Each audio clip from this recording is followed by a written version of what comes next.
આજરોજ તારીખ 24/2/26ના રોજ જામનગર શહેરમાં વોટર વર્ક શાખા દ્વારા પાણી કાપ 4 ઝોનમાં રાખવામાં આવેલ છે. મુખ્યત્વે કામગીરી એમાં દિગ્જામ સર્કલ ટાંકો એટલે કે સમર્પણ ઝોનમાં જૂનો સમ ડિમોલિશ કરવાનો હોવાથી પાઇપલાઇન શિફ્ટિંગની કામગીરી કરવાની છે.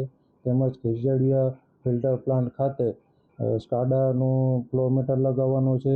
તેમજ બેડી ESR ખાતેનો સમ્પ સફાઈ કરવાનો છે. આ બધી કામગીરીના લીધે ખીજડીયા ખાતેથી મુખ્ય પાઇપલાઇન 1100 mm ડાયાની બંધ કરવાની થાય છે. એ માટે શહેરમાં જે પાણી એમાંથી મેળવે છે સમર્પણ zone, solarium zone, Navagam zone અને બેડી ઝોન વિસ્તારોમાં આવતા તમામ વિસ્તારોમાં પાણી વિતરણ બંધ રહેશે.